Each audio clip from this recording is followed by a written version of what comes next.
Good morning. Okay, so here we have the tuning pegs, a few screws and bits and pieces. They've been soaking in evaporust overnight.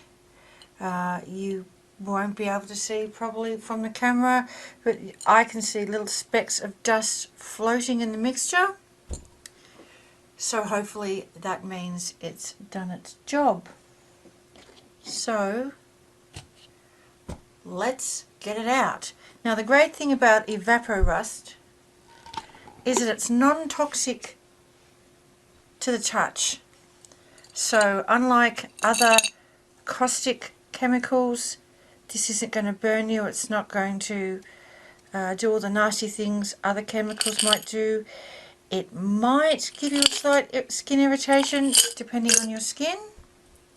I don't know if you can see the floaty things in that, which is the rust, so I'm just going to put that to one side for a minute. I've got most of the mixture out. I'm now going to take everything out. Then I will pour this back in here. Now another great thing I should say about evaporust is that you can reuse it. And reuse it and reuse it until it's effectively black, and then you don't want to use it again. But you can see from here that that's still pretty clear. Yes, there's a bit of rust floating in it. It doesn't really matter. So we can put that to one side. So A, great to reuse. B, good to have it in a sealed jar so I don't knock it over and spill it all over the floor. Okay, so let's have a look at how these things came out. So you can see already there's rust appearing on the paper toweling. So let's just pick up one. So sometimes you just have to give it a little bit of a rub. You can see already the gunk that is coming off that, and look how shiny they are. But I'm not after shiny yet. I'm more concerned about the rust. And come on, focus. Right, it doesn't want to focus. Come down here. But you can see that that's nice and shiny. The rust has gone.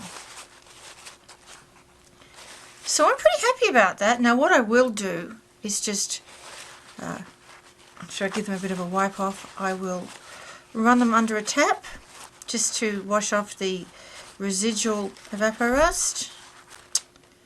Already that is looking so much better. And look at all this, it's come off. And it's great for things like this that's really fiddly. And that, you know, you don't necessarily want to be out with a little bit of sandpaper or tin foil, as it was suggested by a good friend of mine. I'm sure these things work. I don't have the patience, and sometimes I don't have the hand coordination these days with the arthritis to do these things. So very happy with this. These are coming up really well. So one of the things that I forgot to mention yesterday when you're doing this kind of thing is the importance of a small bowl or a small jar if you have one. I didn't have one on hand, and what I mean is something like this. Now you can see I've still got the old bridge pins in it that I popped out yesterday when I was taking bits and pieces off. Just let me give that a bit of a wipe with a clean piece of towel.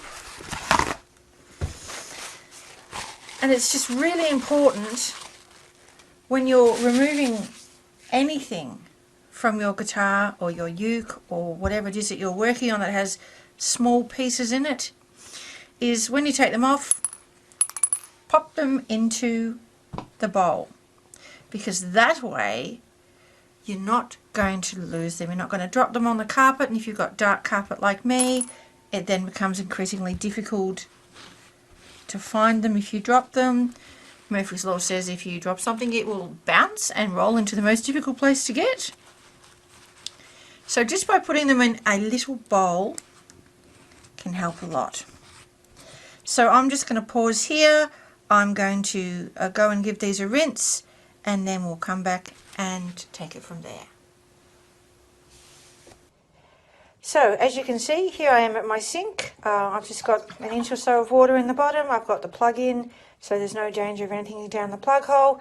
And I'm just going to give it a bit of a swirl around to get any residual evaporust off the bits and pieces, and that should do it. So holding on to everything and tipping the water out, and look, I dropped a couple of screws, but that's okay because I had the plug in.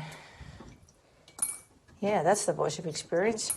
Okay, so that's done, and now back to the workroom.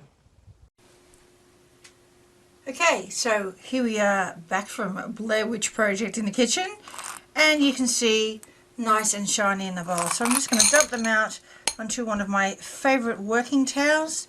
I love this towel because it's nice and soft, but it's also fairly close woven, so it's not really going to catch on anything. And you can see we have all these lovely, shiny, but slightly wet bits and pieces.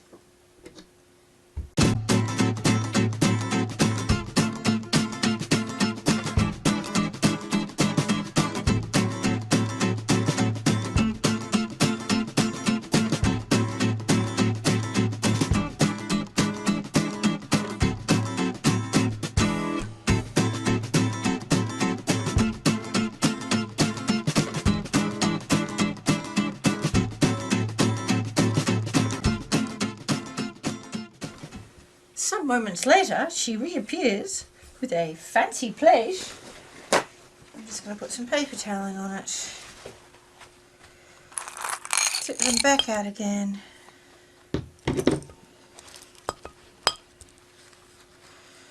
And just leave them there just for a bit of a final air dry. And we'll come back to them this afternoon and progress with the tunas from there.